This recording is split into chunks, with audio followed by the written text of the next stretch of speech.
மத்தேயு 5வது அதிகாரம் 9வது வசனத்தை ஒருவர் வாசிக்க நாம் யாவரும் கேட்கலாம். சமாதானம் பண்ணுகிறவர்கள் பாக்கியவான்கள், அவர்கள் தேவனுடைய புத்திரர் எண்ணப்படுவார்கள். ஹல்லேலூயா. ஏகமாய் சொல்லுவோமா? சமாதானம் பண்ணுகிறவர்கள் பாக்கியவான்கள், அவர்கள் தேவனுடைய புத்திரர் எனப்படுவார்கள். அல்லேலூயா. கர்த்தருக்கு ஸ்தோத்திரம். அருள்நாதர் இயேசு கிறிஸ்துவை சொந்த இரட்சகராய் ஏற்றுக்கொண்ட ஒவ்வொருவருக்கும் நம்முடைய பரிசுத்த வேதாகமம் கொடுக்கிறதான ஒரு பெயர், தேவ பிள்ளைகள் என்கிறதான ஒரு பெயர். அருள்நாதர் இயேசு கிறிஸ்துவை சொந்த இரட்சகராய் ஏற்றுக்கொண்டு பிதா குமாரன் பரிசுத்த ஆவியானவருடைய நாமத்தினாலே மூழ்கி ஞானஸ்நானம் பெற்ற ஒவ்வொருவரையும் கர்த்தருடைய ஆவியானவர் பரலோகம் எப்படி பார்க்கும்னா, பக்தர்களாய் பார்க்காது புத்திரர்களாய் பார்க்கும். ஹல்லேலூயா. தேவ சமூகத்திலே காத்திருக்கிற ஆண்டவருடைய வார்த்தையை கேட்கிற உங்கள் ஒவ்வொருவரையும் பார்த்து கர்த்தர் சொல்லுகிறார், நீங்கள் என்னுடைய ஜனமாய் இருக்கிறீர்கள், நான் உங்களுடைய தேவனாய் இருக்கிறேன். ஒரு ஆமென் சொல்லுங்க பார்க்கலாம். அப்போ இந்த உலகத்தில் இருக்கிற ஒவ்வொரு கிறிஸ்துவர்களுக்கும் ஒரு ஏக்கம் உண்டு. நான் தேவனுடைய பிள்ளையாய் இருக்கிறேன், நான் கர்த்தருடைய பிள்ளையாய் இருக்கிறேன். அல்லேலூயா. பொதுவாக நம்ம ஸ்கூல்ல எல்லாம் படிக்கும் போது நம்மளுடைய கூட இருக்கிற ஃப்ரெண்ட்ஸ் சொல்லுவாங்க, எங்க அப்பா பெரிய டாக்டர், எங்க அப்பா போலீஸ் இன்ஸ்பெக்டரா இருக்கிறாங்க, எங்க அப்பா ஒரு சிவில் இன்ஜினியரா இருக்கிறாங்க அப்படின்னு சொல்லும் பொழுது அந்த பிள்ளைகளுக்கு அவ்வளவு ஒரு சந்தோஷம். ஆமா தானே? ஹல்லேலூயா. அப்போ ஆண்டவருடைய பிள்ளைகளுக்கு எது சந்தோஷம்னா, நான் கர்த்தருடைய பிள்ளை, நான் இயேசுனுடைய பிள்ளை அப்படின்னு சொல்லுகிறதுல அவ்வளவு சந்தோஷம். உங்களுக்கு உண்மையாகவே சந்தோஷமா? பக்கத்துல கைகளை பிடித்து சொல்லுங்க, நீங்க இயேசப்பானுடைய பிள்ளைன்னு சொல்றதுல சந்தோஷமா இருக்கிறீங்களா? ஹல்லேலூயா. அப்போ கர்த்தர் அவர் நம்மை புத்திரனாய், மகனாய் அவர் நம்மை தெரிந்திருக்கிறார். ஒரு ஆமென் சொல்ல கேட்கலாம். கர்த்தருக்கு ஸ்தோத்திரம். அப்படிப்பட்ட கர்த்தரை தான் நம்ம ஆராதனை செய்கிறோம். நீங்களும் நானும் ஆராதிக்கிறது தெய்வத்தை அல்ல, தகப்பனை ஆராதனை செய்கிறோம். ஹல்லேலூயா. நீங்களும் நானும் பிரசங்கிக்கிறது ஏதோ ஒரு தெய்வத்தை அல்ல, நம்முடைய தகப்பனுடைய நற்கிரியைகளை நம்ம பிரசங்கம் பண்ணுகிறோம். அல்லேலூயா. கர்த்தருடைய நாமத்திற்கு மகிமை உண்டாகட்டும். சரி, அப்ப தேவனுடைய புத்திரர்களாய் மாற வேண்டும் என்று சொல்லி நீங்களும் நானும் பிரயாசப்படுகிறோம். அதனால தான் தேவ சமூகத்திலே நம்ம ஆண்டவருடைய ஆலயத்திற்கு வருகிறோம். கர்த்தர் நமக்கு விளங்கினதான அந்த வேதத்தை நம்ம வாசிக்கிறோம். கர்த்தருடைய சமூகத்திலே காத்திருந்து நம்ம ஜெபிக்கிறோம். இப்படி அநேக காரியங்களை நம்ம செய்கிறதற்கான காரணம் என்ன? அவருடைய பிள்ளைகளாய் வாழுகிறதற்காக. அல்லேலூயா. சரி, உங்களிடத்துல ஒரு கேள்வி கேட்கிறேன். எத்தனை பேர் நான் ஏசப்பாவுடைய பிள்ளையா வாழணும்னு விரும்புகிறேன்னு சொல்லுவோம்? அல்லேலூயா. நிறைய வீட்டுல சொல்லுவாங்க, இந்த பிள்ளைகளை பார்த்து, என் பிள்ளை என்ன போலவே இருக்கு அப்படின்னு சொல்லுவாங்க. அல்லேலூயா. அப்பாவை பார்ப்பாங்க, பிள்ளைய பார்ப்பாங்க, பிள்ளைய பார்த்துட்டு இந்த பிள்ளை அப்பாவை போல இருக்கு அப்படின்னு சொல்லுவாங்க. பாத்தீங்களா? அப்போ நம்மளுடைய தகப்பன் யார்? ஆண்டவராகிய இயேசு கிறிஸ்து. அப்போ அவருடைய பிள்ளைகளாகிய நாம் அவருடைய சாயலை தரித்து கொள்ள வேண்டும் என்று கர்த்தர் விரும்புகிறார். ஒரு ஆமென் சொல்ல கேட்கலாமா? ஹல்லேலூயா. அப்போ கர்த்தராகிய தேவன் அவர் பிதாவுனுடைய புத்திரனாய் இருக்கிறார், பிதாவுனுடைய சொந்த குமாரனாய் இருக்கிறார். இன்றைக்கு நீங்களும் நானும் அவருடைய வார்த்தைக்கு கீழ்ப்படிந்து நம்முடைய வாழ்க்கையை அமைத்துக் கொண்டிருக்கிறதான இந்த வேளையிலே பரலோகம் உங்களையும் என்னையும் எப்படி தெரியுமா பார்க்கும்? என்னுடைய நேசகுமாரன், இவள் என்னுடைய நேசகுமாரத்தி அப்படிங்கிற ஒரு கண்ணோட்டத்தோடு கூட பரலோகம் நம்மை பார்க்கும். ஹல்லேலூயா. அவர் நமக்கு எந்த ஆவியை கொடுத்திருக்கிறார் தெரியுமா? அப்பா பிதாவேன்னு கூப்பிடுகிற புத்திர ஸ்வீகாரத்தின் ஆவியை கொடுத்திருக்கிறார். பக்கத்துல கைகளை பிடித்து சொல்லுங்க, கர்த்தர் உங்களுக்கு அப்பா பிதாவே என்று கூப்பிடுகிற புத்திர ஸ்வீகாரத்தின் ஆவியை கொடுத்திருக்கிறார். ஹல்லேலூயா. சரி, எத்தனை பேருக்கு நான் கர்த்தருடைய பிள்ளையாய் வாழ வேண்டும் என்ற ஆசை? ஆமென். சரி, அதற்கு ஆதாரமாக எடுத்து வாசிக்கலாம். மத்தேயு எழுதின சுவிசேஷத்தின் புஸ்தகம் 3வது அதிகாரம் 16-17 வசனத்தை ஒருவர் வாசிக்க நாம் யாவரும் கேட்கலாம். இயேசு ஞானஸ்நானம் பெற்று ஜலத்திலிருந்து கரை ஏறின உடனே இதோ வானம் அவருக்கு திறக்கப்பட்டது. தேவ ஆவி புறாவை போல இறங்கி தம்மேல் வருகிறதை கண்டார். ஆமென். நான் சொன்னதுக்கு அப்புறம் அடுத்த வசனத்தை வாசிங்க. வாசிக்கப்பட்டதான வசனத்துல இயேசு ஞானஸ்நானம் பெற்று ஜலத்திலிருந்து கரையேறி வருகிறார். அவர் யோர்தான் நதி கரையிலே யோவான் ஸ்நானகன் மூலியமாய் ஞானஸ்நானம் பெறுகிறதற்காக வருகிறார். அப்படி வந்த உடனே யோவான் ஸ்நானகன் இயேசுவை பார்த்து சொல்லுகிறார், இதோ உலகத்தின் பாவத்தை சுமந்து தீர்க்கிற தேவ ஆட்டுக்குட்டி அப்படின்னு ஆண்டவரை பார்த்து அவர் சொல்லுகிறார். அப்படி இந்த உலகத்தின் ஒட்டுமொத்த பாவங்களையும் இந்த இடத்தில் இருக்கிற நம்மளுடைய சகல பாவங்களையும் நிவர்த்தி செய்கிற தேவ ஆட்டுக்குட்டியானவர் அவர் நம்மோடு கூட இருக்கிறார். ஹல்லேலூயா. அவர் ஞானஸ்நானம் பெறுகிறதற்காக வருகிறார். ஞானஸ்நானம் பெற்ற உடனே அவர் ஜலத்திலிருந்து கரையேறுகிறார். கரையேறின அந்த நிமிஷமே பரிசுத்த ஆவியானவர் புறா ரூபம் கொண்டு நம் ஆண்டவராக இயேசு கிறிஸ்துவின் மேல் இறங்குகிறார். ஒரு ஆமென் சொல்லுங்க பார்க்கலாம். இறங்கி நடக்கிறதான ஒரு ஆச்சரியமான காரியம். அதற்காக அடுத்த வசனத்தை வாசிக்க கேட்கலாம். அன்றியும் வானத்திலிருந்து ஒரு சத்தம் உண்டாகி இவர் என்னுடைய நேசகுமாரன், இவரில் பிரியமாயிருக்கிறேன் என்று உரைத்தது. இவரின் மேல் நான் பிரியமாயிருக்கிறேன் என்று உரைத்தது. அவர் ஞானஸ்நானம் பெற்று ஜலத்திலிருந்து கரையேறின உடனே வானத்திலிருந்து ஒரு சத்தம் வந்ததாம். ஹல்லேலூயா. அந்த சத்தம் எந்த சத்தமாய் இருந்ததுன்னா பிதாவுடைய சத்தமாய் இருந்தது.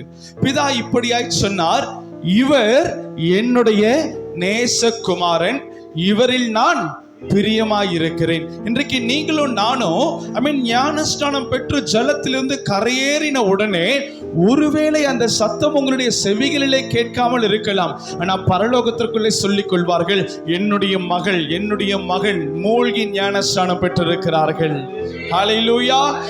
ரட்சிப்பினுடைய முதல் நாள் கர்த்தருடைய பிள்ளைகளாகிய நாம் ஞானஸ்நானம் பெற்ற அந்த முதல் நாளை பரலோகம் அது சந்தோஷமாய் கொண்டாடும். இன்னைக்கு நம்முடைய பிறந்த நாளை நம்முடைய பெற்றோர்கள் சந்தோஷமாய் கொண்டாடுகிறார்கள். நாம் ஏதாகிலும் ஒரு காரியத்தை சாதித்து விட்டோம் என்று சொன்னால் நம்முடைய பெற்றோர்கள் சந்தோஷமாய் கொண்டாடுகிறார்கள். கர்த்தருக்கு ஸ்தோத்திரம். அதே போல நீங்களும் நானும் அவருடைய பிள்ளைகளாய் அச்சாரம் போடப்படுகிறதான அந்த நாள் இருக்கு பார்த்தீங்களா? அந்த நாளை பரலோகத்தில் மிகுந்த ஆனந்த சந்தோஷத்தோடு கூட ஆசரிக்க பிதா கட்டளையிட்டு இருக்கிறார். ஹல்லேலூயா. பரலோகத்தில் தூதர்களுக்குள்ளே அவ்வளவு சந்தோஷம் இருக்கும்னு பைபிள் சொல்லுது. அப்போ யோசித்து பாருங்க, நீங்களும் நானும் ஞானஸ்நானம் பெற்று ஜலத்திலிருந்து கரையேறின உடனே வானத்திலே ஒரு பெரிய ஒரு பண்டிகை ஏற்பாடு படுத்தப்படுகிறது. வானத்தில் ஒரு பெரிய கல்யாண விருந்தை போல ஒரு காரியம் ஏற்பாடு படுத்தப்படுகிறது. ஏன் தெரியுமா? என்னுடைய பிள்ளை மறுபடியும் என்னுடைய சமூகத்திற்கு வந்துட்டான். ஹல்லேலூயா. அந்த இளைய குமாரன் அவன் தகப்பனுடைய ஆஸ்தி எல்லாவற்றையும் வாங்கி கொண்டு அவன் தூர தேசத்திற்கு போய் அந்த ஆஸ்திகளை எல்லாவற்றையும் என்ன செய்து விட்டான்? செலவழித்து விட்டு பன்றிகள் உண்ணுகிற தவிடாகிலும் எனக்கு கிடைக்குமா அப்படின்னு சொல்லிட்டு அவன் ஒரு பாவமான ஒரு வாழ்க்கையிலே விழுந்து கிடந்தான்.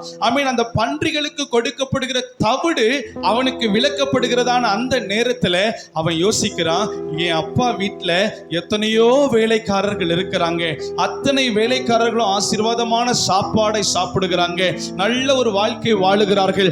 ஆனால் தகப்பனுடைய பிள்ளையா இருக்கிறேன்னா பின்மாற்றத்திற்கு போனேன். அப்படி போனதுனால எனக்கு ஒன்றும் கிடைக்காத பட்சத்துல என் அப்பா கிட்ட நான் பிள்ளையா கூட வர விரும்பல, ஒரு வேலைக்காரனாவது வந்தா எனக்கு ஆசீர்வாதமான சாப்பாடு கிடைக்குமே.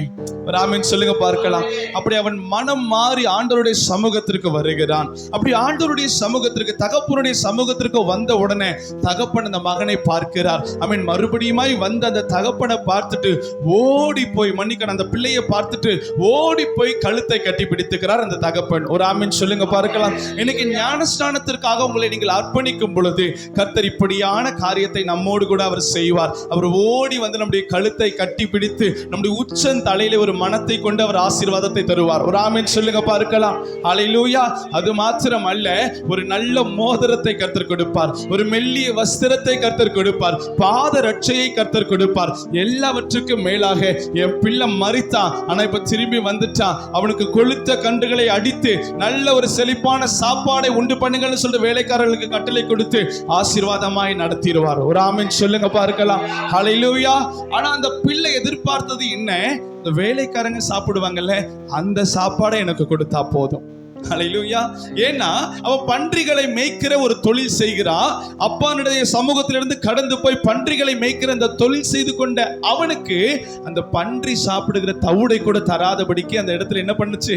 ஒரு காரியம் நடந்தது. அவன் அப்பதான் யோசிச்சான், என் அப்பா வீட்டுல அவ்வளவு வேலைக்காரர்கள் இருக்கிறாங்க, அவ்வளவும் நல்ல போஷணைக்குள்ள நடத்தப்படுகிறார்கள், நல்ல ஆசீர்வாதமாய் நடத்தப்படுகிறார்கள். நான் பிள்ளைங்கிற ஸ்தானத்தை இழந்துட்டேன், அவருடைய வேலைக்காரனாவது அவர் என்னை வைத்திருப்பாரா அப்படின்னு சொல்லிட்டு என்ன நினைக்கிறான், அப்பா கிட்ட ஓடி வருகிறான். ஆனா நீங்க கர்த்தரிடத்துல ஓடி வந்தீங்கன்னா வேலைக்காரனுடைய அந்தஸ்தை அவர் தர மாட்டார், பிள்ளைகள் என்ற அந்தஸ்தை தருவார். அல்லேலூயா. வேலைக்காரன் என்ற அந்தஸ்தை தர மாட்டார். அப்பா பிதாவே என்று கூப்பிடுகிற புத்திர சுவிகாரத்தின் ஆவியை கர்த்தர் தருவார். ஒரு ஆமென் சொல்லுங்க பார்க்கலாம். ஹல்லேலூயா. இயேசுவின் ரட்சிப்பின் முதலாவது நாளிலே ஒரு சத்தம் கேட்டது. அவர் ஞானஸ்நானம் பெற்று ஜலத்திலிருந்து கரையேறின உடனே அவருக்காக வானம் திறக்கப்பட்டது. திறக்கப்பட்ட வானத்திலிருந்து ஒரு சத்தம் கேட்டது. பிதாவாகிய தேவன் சொன்னார், இவர் என்னுடைய நேசகுமாரன், இவரில் நான் பிரியமாய் இருக்கிறேன். நல்ல சத்தமா சொல்லுங்க ஒரு ஆமென். ஹல்லேலூயா. இவர் என்னுடைய நேசகுமாரன், என்னுடைய சொந்த பிள்ளை. உங்களை பார்த்து ஆண்டவர் அப்படியே சொல்றார். ஒரு ஆமென் சொல்லுங்க பாருங்க. என்னுடைய நேசகுமாரன், இவரில் நான் பிரியமாய் இருக்கிறேன். இது ஆண்டவராகிய இயேசு கிறிஸ்துவினுடைய ரட்சிப்பின் முதலாவது நாள். ஹல்லேலூயா. அவர் ஞானஸ்நானம் பெற்ற முதலாவது நாள். இன்றைக்கு அநேக கர்த்தருடைய பிள்ளைகள் நாமும் ரட்சிக்கப்படுகிறோம், நாமும் ஞானஸ்நானத்திற்காக நம்மை அர்ப்பணிக்கிறோம், அநேகர் ஞானஸ்நானமும் எடுத்திருக்கிறோம். அப்படி எடுக்கிறதான அந்த ரட்சிப்பின் முதலாவது நாளிலே இதே சத்தம் நமக்காக பரத்திலிருந்து உண்டாகும். இன்னொரு வசனத்தை நான் உங்களுக்கு காண்பிக்கிறேன், எடுத்து வாசிக்கலாம். மத்தேயு 17வது அதிகாரம் 5வது வசனத்தை ஒருவர் வாசிக்க நாம் யாவரும் கேட்கலாம். மத்தேயு 17:5. அவன் பேசுகையில் இதோ ஒளியுள்ள ஒரு மேகம் அவர்கள் மேல் நிழலிட்டது. இவர் என்னுடைய நேசகுமாரன், இவரில் பிரியமாயிருக்கிறேன், இவருக்கு செவி கொடுங்கள் என்று அந்த மேகத்திலிருந்து ஒரு சத்தம் உண்டாயிற்று. கரங்களை தட்டி சேனைகளின் தெய்வத்திற்கு மகிமை செலுத்துவோம். ஹல்லேலூயா. ரட்சிக்கப்பட்ட முதலாவது நாளிலே, ஞானஸ்நானம் பெற்ற முதலாவது நாளிலே அருள்நாதர் இயேசு கிறிஸ்துவை பார்த்து அவருடைய தகப்பனாகிய பிதா இப்படியாய் சொன்னார், இவர் என்னுடைய நேசகுமாரன், இவரின் மேல் நான் பிரியமாய் இருக்கிறேன். அவருடைய முதல் ரட்சிப்பின் நாளில் அவருக்கு கிடைத்த ஒரு அந்தஸ்து. அதே போல கர்த்தராகிய தேவன் இயேசு கிறிஸ்து அவர் சிலுவை பாடுகளை ஏற்றுக்கொள்ளுகிறதற்கு ஒரு நாள் முன்பாக அவர் சிலுவையிலே தன்னை ஜீவ பலியாய், சர்வாங்க தகன பலியாய், பாவ நிவாரண பலியாய், குற்ற நிவாரண பலியாய் உங்களுக்காகவும் எனக்காகவும் தன்னை ஒப்பு கொடுக்கிறதற்கு முதல் நாள், கடைசி நாள், அந்த நாள் இரவுல அவர் ஜெபிக்கிறதற்கு போகிறார். அவர் ஜெபிக்கும் பொழுது அவர் வியாகுலப்பட ஆரம்பிக்கிறார். அவருடைய வேர்வையின் பெருந்துளிகள் இரத்தமாய் தன்னுடைய அந்த பூமியிலே சிந்தினது என்று வேதம் சொல்லுகிறது. அப்பேற்பட்டதான வேளையில் அந்த ஜெபத்திலே அவரோடு கூட பேதுரு நிற்கிறார். ஆமென் சொல்ல கேட்கலாம். ஹல்லேலூயா. அந்த பேதுரு நிற்கும் பொழுது அப்படி வியாகுலப்படுகிற அருள்நாதர் இயேசு கிறிஸ்துவை தேற்றுகிறதற்காக 2 பழைய ஏற்பாட்டின் பரிசுத்தவான்கள் வருகிறார்கள். அவர்கள் தான் மோசேயும் எலியாவும். ஒரு ஆமென் சொல்ல கேட்கலாம். அவர்கள் வருகிறார்கள். இயேசு கிறிஸ்துவர் ஜெபித்துக் கொண்டிருக்கிறார்.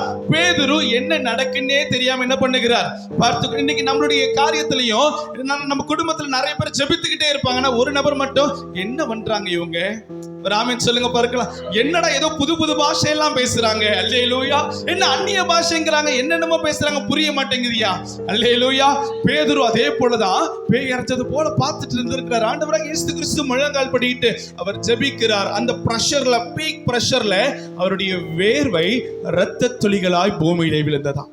அப்பேற்பட்ட சூழ்நிலையில பேதுரு பார்த்துட்டு இருக்கிறார். பார்த்துட்டு இருக்கும் பொழுது ஒரு ஒளியுள்ள மேகம் வந்தது. அந்த மேகத்துல 2 பேர் இறங்கி வந்தார்கள். அந்த 2 பேர் என்ன? மோசேயும் எலியாவும். நல்ல சூப்பரா ஃபாலோ பண்றீங்க. உங்களுக்கு நீங்களே உற்சாகப்படுத்தி கரங்களை தட்டிக்கோங்க பார்க்கலாம். Very good. மோசேயும் எலியாவும் வருகிறார்கள். வந்த உடனே பேதுரு வாய்களை திறந்து பேச ஆரம்பிக்கிறார். அந்த வசனத்தை வாசிக்க மறுபடியுமாய் நாம் கேட்கலாம். அவன் பேசுகையில், பேதுரு பேசுகையில், இதோ ஒளியுள்ள ஒரு மேகம் அவர்கள் மேல் நிழலிட்டது. ஒளியுள்ள ஒரு மேகம் அவர்கள் மேல் நிழலிட்டது.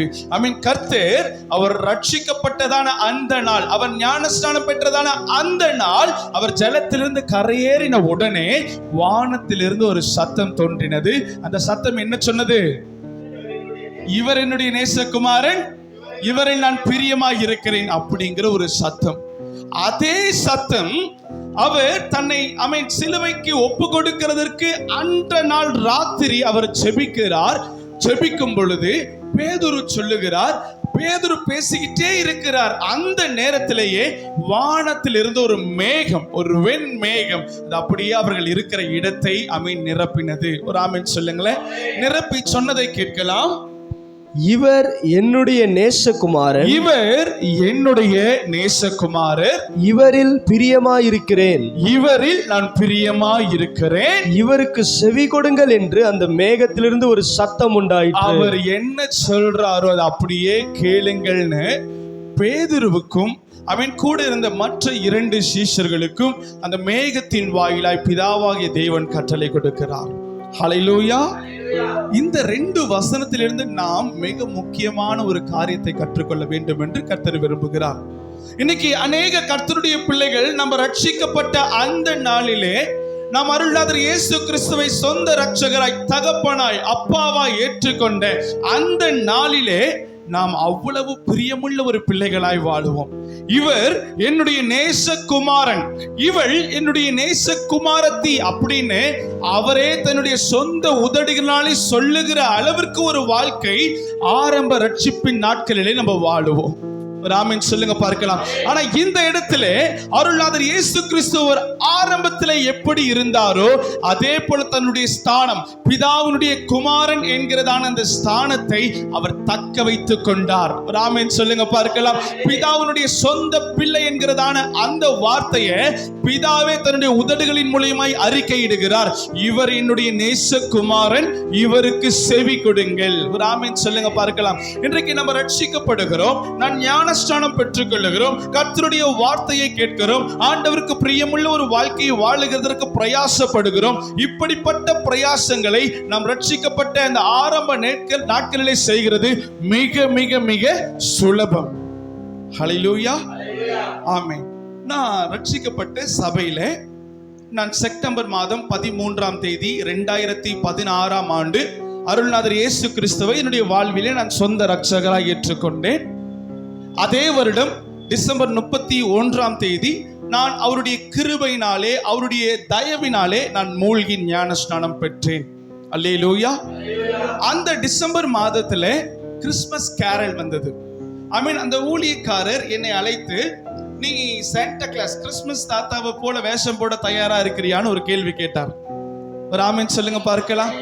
உடனே நான் ரெடியா இருக்கிறேன் பாஸ்டர் அப்படின்னு சொன்ன உடனே அவர் சொன்னார், இந்த இளையகுமாரன் வந்த உடனே மோதிரத்தை எடுத்துட்டு வாங்க, அந்த வஸ்திரத்தை எடுத்துட்டு வாங்க, செருப்பை எடுத்துட்டு வாங்க, நல்ல சாப்பாடு கொடுங்க அப்படின்னு சொன்னது போல நரேன் ஓகே சொல்லிட்டான். என்ன பண்ணுங்க, கிறிஸ்மஸ் தாத்தா ட்ரெஸ் எடுத்துட்டு வாங்க, கிறிஸ்மஸ் தாத்தா போறதுக்கு ஷூவை எடுத்துட்டு வாங்க, அவருக்கான அந்த அலங்காரத்தெல்லாம் எடுத்துட்டு வாங்க, நல்ல இந்த கேரல் ரவுண்ட்லாம் முடிச்ச உடனே ஒரு பெரிய ட்ரீட் உங்களுக்கு ஆயத்தமா இருக்கு. ஒரு ஆமென் சொல்லுங்க, கரங்களை தட்டி. ஹல்லேலூயா. சொன்ன உடனே எனக்கு அவ்வளவு சந்தோஷம். அப்போ ராத்திரி 1, 2, 3 மணி வரைக்கும் கேரல் ரவுண்டு நடக்கும். அப்படி நான் கேரல் ரவுண்டுக்கு போய்கிட்டே இருக்கும்போது இந்த மாஸ்க் எல்லாம் போட்டுட்டாங்கன்னா கண்ணு தெரியாது. நீங்க பார்த்துருப்பீங்க, நீங்க நிறைய பேர் நீங்க அந்த காரியங்களை நீங்க நம்மளுடைய ஊழியத்திலே பார்த்துருப்பீங்க. அப்படி ஒரு நபர் என் கையை பிடிச்சிட்டு கூட்டிகிட்டே போனார். கூட்டிட்டு போகும் பொழுது அந்த சபையில கிடியோன் அப்படிங்கிறதான ஒரு யூத் மினிஸ்ட்ரி செய்கிற ஒரு அண்ணன் இருந்தாங்க. அந்த அண்ணன் இப்படியாய் சொன்னாங்க, இவன் ரட்சிக்கப்பட்டு 2 மாதம் தான் ஆயிருக்கு. ஹல்லேலூயா.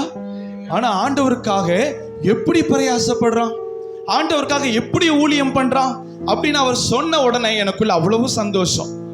அந்த சந்தோஷம் 2 நிமிஷம் கூட நிக்கல. உடனே பக்கத்துல இருந்து ஒருத்தர் சொன்னார், பிரதர் இப்பதானே இயேசு ஏத்திருக்கிறாரு, பார்க்கலாம், இன்னொரு 6 மாசம் போகட்டும், அவர் சபைக்கு வராரா இல்லையான்னு பார்க்கலாம். ஒரு ஆமென் சொல்லுங்க பார்க்கலாம். நான் பள்ளிப்பீடத்திலிருந்து நான் காதால கேட்டதை சொல்லுகிறேன். அவர் சொன்ன உடனே எனக்கு அந்த சந்தோஷம். ரட்சிக்கப்பட்ட 2 மாசம் தான் ஆகுது, ஏசப்பாவுக்காக இவ்வளவு பிரயாசப்படுறானே. அப்படிப்பட்ட சூழ்நிலையில அந்த நபர் சொன்னார், எப்படிப்பட்ட பிரயாசத்தை செய்கிறார் இந்த ஊழியர், இந்த தம்பி. உடனே பக்கத்துல ஒருத்தர் சொன்னார், பிரதர் அவசரப்பட்டு சொல்லிடாதீங்க. ரட்சிக்கப்பட்ட 2 மாசம் தான் ஆகுது. கிறிஸ்மஸ் வைபிள் இருக்கிறாங்களே பாத்துக்கங்க, இன்னும் ஒரு 4 மாசம் போகட்டும், அவர் சபையில இருப்பாரா இல்லையான்னு நீங்க அப்போ பாருங்க. ஆனா கர்த்தருக்கு ஸ்தோத்திரம், தேவ கிருபையினாலே அவருடைய தயவினாலே நான் ரட்சிக்கப்பட்ட அந்த அனுபவத்தையும் ரட்சிப்பையும் நான் காத்துக்கொள்ள என் ஆண்டவர் எனக்கு உதவி செய்தார். அல்லேலூயா, என் ஆண்டவர் எனக்கு உதவி செய்தார். இன்றைக்கு கர்த்தருடைய பிள்ளைகள் நாம் ரட்சிக்கப்படுகிறோம், நாம் ஞானஸ்நானம் பெறுகிறோம். ஒருவேளை நாம் ஞானஸ்நானத்திற்காக காத்திருக்கிறதான அந்த நேரத்துல கூட இயேசு கிறிஸ்துவை தன்னுடைய இருதயத்திலே அப்பா என்று தான் நம்ம அழைக்கிறோம். ஒரு ஆமென் சொல்லுங்க பார்க்கலாம். அன்றைக்கு நம்முடைய இருதயத்தில் இருந்த அதே பாசம், அன்றைக்கு அந்த இருதயத்தில் இருந்த அதே அன்பு, அந்த அன்பை கர்த்தர் பார்ப்பார், பரத்திலிருந்து ஒரு சத்தத்தை கொடுப்பார், இவன் என்னுடைய நேசகுமாரன், இவள் என்னுடைய நேசகுமாரத்தி அப்படிங்கிற ஒரு மேன்மையுள்ள ஒரு சத்தத்தை நம்முடைய செவிகளிலே துணிக்கும்படியாக கர்த்தர் பேசியிருப்பார். ஹல்லேலூயா. இது ரட்சிப்பின் ஆரம்ப நாள். என்னுடைய வலது பக்கத்தில் இருந்த ஒரு பிரதர் சொன்னாங்க பாத்தீங்களா, அதே போல அநேக கர்த்தருடைய பிள்ளைகள் ஆரம்பத்திலே தன்னுடைய ஓட்டத்தை விசுவாசத்தோடு துவங்கினவர்கள் நாட்கள் போக போக போக அவர்களுடைய வாழ்க்கையிலே போராட்டங்கள் பெருகும் பொழுது, அவர்களுடைய வாழ்க்கையிலே பிரச்சனைகளும் வியாகுலங்களும் பெருகும் பொழுது, ஆண்டவருடைய அன்பிலிருந்து அவர்கள் வழி விலகி போகிற, பின்மாற்றத்திற்கு போகிற அந்த காரியம் இந்த தேசத்திலே நடந்து கொண்டுதான் இருக்கிறது. ஹல்லேலூயா. ஆனால் நம்முடைய ஆண்டவராகிய இயேசு கிறிஸ்து அவர் யோர்தான் நதிக்கரையிலே ஞானஸ்நானம் பெற்று கரையேறுகிறார். வானத்திலிருந்து ஒரு சத்தம் வருது, இவர் ரைட், இவரின் மேல் ஆமீன், இவரின் மேல் நான் பிரியமாக இருக்கிறேன். ரட்சிப்பின் முதல் நாள் அவர் சிலுவையிலே தன்னை ஒப்பு கொடுக்கிற, அதாவது மரிக்கிற அந்த நாளிகையினுடைய ராத்திரி அவர் அதே போல தேவ சமூகத்திலே காத்திருக்கிறார். ஹல்லேலூயா. அதே போல தேவ சமூகத்திலே காத்திருக்கிறார். அப்படி காத்திருக்கும் பொழுது அதே பிதாவாகிய கர்த்தர் வானத்திலிருந்து ஒரு ஒளியுள்ள மேகத்தின் மூலியமா இறங்கி வந்தவர் சொல்லுகிறார், இவர் என்னுடைய நேசகுமாரன், இவரின் மேல் நான் பிரியமாயிருக்கிறேன். ஹல்லேலூயா. ஆதியிலே கொண்டிருந்த அந்த அன்பை அருள்நாதர் இயேசு கிறிஸ்து முடிவு பரியந்தம் அவர் காத்துக்கொண்டார். ஹல்லேலூயா. ஆதியிலே பெற்றுக்கொண்ட அந்த ரட்சிப்பை அருள்நாதர் இயேசு கிறிஸ்து முடிவு பரியந்தம் அந்த ரட்சிப்பை அவர் காத்துக்கொண்டார். ஹல்லேலூயா. அவர் பூரண சர்க்குணர், அவர் பரிபூரண சர்க்குணர். அவரிடத்துல எந்த ஒரு குறையும் இல்லை. இன்னைக்கு கர்த்தர் நம்மளிடத்திலேயும் இதே காரியத்தை தான் எதிர்பார்க்கிறார். அவருடைய பிள்ளைகளாய் நாம் இருக்கிறோம். ஆமென். ஆரம்பத்துல சொல்றோம், பேதுருவை போல என்ன நடந்தாலும் உங்களை என்ன செய்ய மாட்டேயா, மறுதலிக்கவே மாட்டேன். என்ன போராட்டம் வந்தாலும் என்ன செய்ய மாட்டேன், ஆமா, எப்பேற்பட்ட காரியம் வந்தாலும் மறுதலிக்க மாட்டேன். ஆனா வாழ்க்கையில ஒரு போராட்டத்தின் ஊடாய் நாம் கடந்து செல்லும் பொழுது, ஒரு பிரச்சனைகளின் பாதையிலே நாம் கடந்து செல்லும் பொழுது, கண்ணீரின் பள்ளத்தாக்கை உருவ நடந்து போகிற அந்த சூழ்நிலையில அந்த ரட்சிப்பை நாம் காத்துக்கொள்ளுகிறோமா? அந்த நேரத்திலையும் பிதாவாகிய தேவன் நம்மை பார்த்து சொல்லுகிற அளவிற்கு நம்முடைய வாழ்க்கை இருக்கிறதா? என்னுடைய பிள்ளை, என்னுடைய மகன், என்னுடைய மகள், என்னுடைய சொந்த பிள்ளை, என் இரத்தத்தினாலே கழுவப்பட்ட என்னுடையவள், என்னுடையவன் அப்படிங்கிற சத்தத்திற்கு கடைசி நேரத்திலே நீங்களும் நானும் பாத்திரவான்களாய் இருக்கிறோமா என்கிறதை நாம் சிந்தித்து பார்க்க வேண்டும். ஹல்லேலூயா. நல்ல சத்தமோ ஆமென். ஹல்லேலூயா. ஸ்தோத்திரம். ஒரு சமயம் 2022 நான் நினைக்கிறேன், நம்முடைய இந்த நவம்பர் டிசம்பர் டைம்ல ஒரு பெரிய மழை, சென்னை பட்டணமே தத்தளிக்கிற ஒரு சூழ்நிலை. அந்த சூழ்நிலையில நம்முடைய அக்கம் பக்கத்தில் இருக்கிற எல்லா இடத்துலயும் தண்ணீர். அப்படிப்பட்ட அந்த தண்ணீர்ல ஒரு நபர், அவர் தன்னுடைய வீடு முழுக்க தண்ணி வந்துருச்சு. அவர் கிறிஸ்துவை அறியாத, கிறிஸ்துவர் அல்லாத ஒரு பிரஜாதி மார்க்கத்தார். அவர் தண்ணியில தத்தளிக்கிறத பார்த்துட்டு நான் என்ன சொன்னேன்னா, இங்க சபையில இடம் இருக்கு, நீங்க என்ன பண்ணுங்க, வந்து தங்கி கொள்ளலாம். அந்த இடத்த நீங்க என்ன பண்ணுங்க, நீங்க அங்கேயே இருந்தீங்கன்னா தண்ணியில ரொம்ப ஏதாவது நோய் வந்துடும், பிரச்சனை வந்துடும், உங்களுக்கு என்ன வந்துருங்க, அதனால நீங்க என்ன பண்ணிருங்க, சர்ச்சுக்கு வந்து தங்கிருங்க அப்படின்னு கேட்டா, அவர் இயேசுவை யாருன்னே தெரியாதுங்கிறதான ஒரு நபர். அந்த நபர் என்னோடு கூட, நீங்க பாஸ்டர் தானே, நீங்க இயேசு குறித்து பிரசங்கிக்கிறவர் தானே, அப்போ அந்த இயேசு குறித்து எனக்கு சொல்லுங்கள் அப்படின்னு அவர் கேட்டார். என்றோ தெரியும், எப்ப தெரியுமா? ராத்திரி 12:45 மணிக்கு மேல. அல்லேலூயா. ஏன்னா மழை வந்துருச்சு, கரண்ட் கிடையாது. ஆமென். அவரும் நானும் முழிச்சுக்கிட்டு இருக்கிறோம். நான் டார்ச் லைட்டை வச்சுட்டு பைபிளை வாசிச்சுட்டு இருக்கிறேன். சரி, பைபிளை மூடி வைக்கும் பொழுது அவர் என்னிடத்துல கேட்டார், இயேசுவை குறித்து எனக்கு சொல்லுவீங்களா? உடனே நான் சொன்னேன், ஆண்டவரை குறித்ததான சுவிசேஷத்தை சொன்னேன். ஆதாம் ஏவாளை ஆண்டவர் உண்டாக்கினார், அவர்களுக்கென்று ஒரு மகிமையான தோட்டத்தை கொடுத்தார். அந்த தோட்டத்தில் 2 கனி விருட்சங்களை கொடுத்தார். அதுல நன்மை தீமை அறியத்தக்க கனிகளை நீங்கள் புசிக்க வேண்டாம், ஜீவ விருட்சத்தின் கனியை நீங்கள் புசிக்கலாம் அப்படின்னு ஆண்டவருக்கு சொன்னார். அந்த வார்த்தையின்படியே அவர்கள் வாழ்ந்து கொண்டு வந்தாங்க. ஆனாலும் சர்ப்பத்தினுடைய வஞ்சனையின்படி அவர்கள் நன்மை தீமை அறியத்தக்க பழத்தை புசித்து தன்னுடைய கணவனுக்கு அந்த வீட்டம்மா கொடுத்ததுனால அவர்கள் சாபத்திற்குள்ளாகி அந்த தோட்டத்தில் இருந்து அவர்கள் துரத்தப்பட்டார்கள். அப்படி துரத்தப்பட்ட அவர்களை மீட்டெடுக்கிறதற்காக அருள்நாதர் இயேசு கிறிஸ்து பிதாவாகிய தேவன் தன்னுடைய ஒரே பேரான குமாரனை இந்த உலகத்திற்கு கொடுத்து இவ்வளவாய் அன்பு கூர்ந்தார். இப்பொழுது நம்ம எப்படி உள்ளவர்களாய் இருக்கிறோம்? அவருடைய புத்திரர்களாய் இருக்கிறோம் அப்படின்னு சொன்னேன். எல்லாரும் ஆமென் சொல்ல முடியுமா? அல்லேலூயா. அவருடைய புத்திரர்களாய் நம்ம இருக்கிறோம் பிரதர். ஆண்டவருடைய கிருபையினால நீங்களும் நானும் ஏசப்பாவுடைய பிள்ளை அப்படின்னு நான் சொன்னேன். உடனே அவர் என்கிட்ட ஒரு கேள்வியை கேட்டார். நீங்க உங்க தெய்வத்தை எப்படி கூப்பிடுவீங்க? இப்ப நீங்க சொல்லுங்க, உங்க தெய்வத்தை நீங்க எப்படி கூப்பிடுவீங்க? அல்லேலூயா. அப்பான்னு கூப்பிடுவோம். இதே பதில தான் நானும் சொன்னேன். அப்பான்னு கூப்பிடுவோம், பிதாவேன்னு கூப்பிடுவோம், தகப்பனேன்னு கூப்பிடுவோம். அவர் அதெல்லாம் உள்வாங்கி கொண்டார். உள்வாங்கிட்டு அவர் யோசித்து ஒரே ஒரு கேள்வி என்னிடத்துல கேட்டார். அந்த கேள்வி இன்னைய தினம் வரைக்கும் என்னுடைய வாழ்க்கையில என்னை நடத்தி கொண்டிருக்கிறது. என்ன கேள்வி தெரியுமா? பரலோகத்தில் இருந்து நீங்க சொன்னீங்க அவர் உங்களை பிள்ளைன்னு கூப்பிடுறார். வானத்திலிருந்து ஒரு சத்தம் உண்டாகி, இவர் என்னுடைய நேசகுமாரன், இவள் என்னுடைய நேசகுமாரத்தி, இவளில் நான் பிரியமாய் இருக்கிறேன் அப்படிங்கிற ஒரு சத்தத்தை அவர் கூப்பிடுறாருன்னு நீங்க சொன்னீங்க. கர்த்தருக்கு ஸ்தோத்திரம். நீங்களும் அவரை அப்பான்னு கூப்பிடுறீங்க. கிறிஸ்துவர்கள் எல்லோரும் அவரை தகப்பனேன்னு கூப்பிடுறாங்க, அவரை தகப்பனே அப்பா பிதாவேன்னு கூப்பிடுறாங்க. ஆனா உண்மையாகவே கிறிஸ்துவர்களுடைய வாழ்க்கையை கண்டு பரலோகத்தில் இருக்கிற பிதாவாகிய தேவன் இவர் என்னுடைய நேசகுமாரன், இவள் என்னுடைய நேசகுமாரத்தி அப்படிங்கிற ஒரு சத்தத்தை உங்களிடத்திலே கர்த்தர் சொல்லுவாரா அப்படின்னு ஒரு கேள்வி கேட்டார். அல்லேலூயா. இன்றைக்கு இந்த பலிபீடத்திலிருந்து அதே கேள்வியை உங்களுக்கு முன்பாக நான் வைக்க விரும்புகிறேன். ஆமென். கர்த்தர் நம்முடைய வேதத்திலே அவர் எழுதி கொடுத்திருக்கிறார். ஞானஸ்நானம் பெற்று ஜலத்திலிருந்து கரையேறின உடனே நீங்களும் நானும் அவருடைய பிள்ளைகளாய் மாறுகிறோம். அல்லேலூயா. ஆனால் நம்முடைய அன்றாட வாழ்க்கையினுடைய நடைமுறை, ஒவ்வொரு நாளும் கர்த்தருக்காக நம்ம செய்கிற பிரயாசங்கள், ஒவ்வொரு நாளும் நம்முடைய சமுதாயத்திலே கிறிஸ்துவர்கள் என்கிற ரட்சிப்பின் வஸ்திரத்தை போர்த்தி கொண்டு நாம் சமுதாயத்திலே நடக்கிற அந்த காரியத்தை பார்க்கிற பிரஜாதிகள் எதிர்பார்க்கிறார்கள், நீங்க உண்மையாகவே தேவனுடைய பிள்ளைகள் என்று பரலோகம் சொல்லுமா? ஹல்லேலூயா.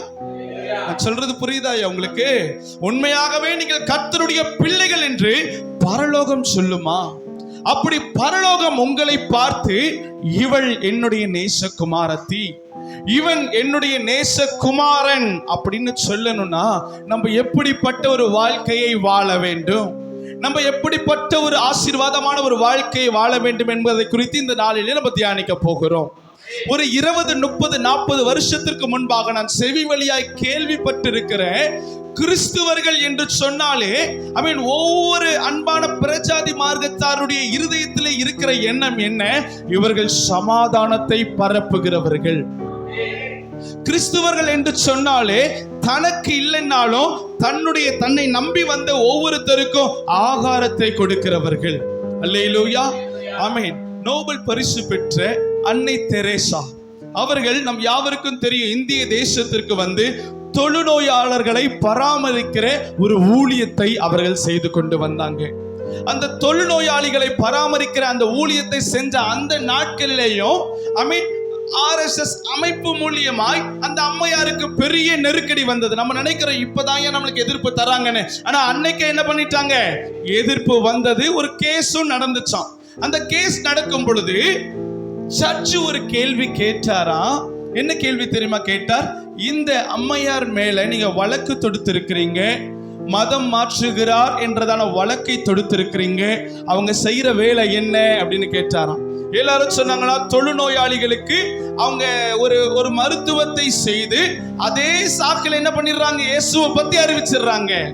அந்த தொழுநோயாளிகள் அவங்க மருத்துவமனையிலே அட்மிட் ஆகிற அனுமதி பெறுகிற அந்த நேரத்தில் அவர்களுக்கு பணிவடைகளை செய்கிறார்கள். அவர்கள் குணமாகி வெளியில வரும் பொழுது அவருடைய கரங்களிலே பரிசுத்த வேதாகமத்தை கொடுத்து அனுப்புகிறார்கள். இது மதம் மாத்துறது தானே, அப்போ இந்த அம்மையாரை இந்த தேசத்தை விட்டு வெளியில போக சொல்லுங்க அப்படின்னு எதிர்த்தரப்பினர் வாதாடுகிறார்கள். இந்த சர்ச்சு கேட்டாராம், நீங்க சொன்ன வார்த்தை நல்லது, நான் இன்றைக்கே இந்த அம்மையாரை இந்திய தேசத்தை விட்டு நான் வெளியில அனுப்ப ஆயத்தத்தோடு இருக்கிறேன், நான் ஆர்டர் போடுறேன். ஆனா இவங்க விட்டுட்டு போன அந்த தொழுநோய் உள்ளவர்களை பராமரிக்கிற பணியை உன் வீட்டில் இருக்கிற உன்னுடைய மனைவி செய்ய நீ அனுமதிக்கிறியா?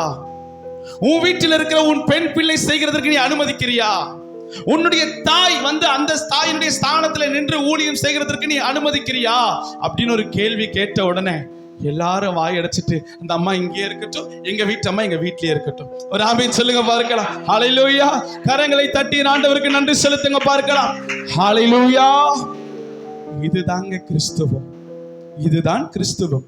எத்தனை ஆண்டுகளுக்கு முன்னாடி, ஒரு 30, 40, 50 ஆண்டுகளுக்கு முன்னாடி ஒரு கிறிஸ்துவனை பார்த்தால், ஒரு கிறிஸ்துவ மகளை பார்த்தால் எல்லோரும் நினைப்பாங்க, இவர்கள் நன்மை செய்ய அறிந்தவர்கள், இவர்கள் எந்த ஒரு மனிதனுக்கும் பொல்லாப்பு செய்ய அறிந்தவர்கள் கிடையாது, இவர்களிடத்திலிருந்து நன்மையை மாத்திருந்தா வரும். ஏன்னா இவர்கள் ஆராதிக்கிற அந்த தெய்வம் நல்லவரும் நன்மை செய்கிறவருமாய் உலகம் முழுக்க சுற்றி திரிந்த ஒரு நல்ல தகப்பனாய் இருக்கிறார்.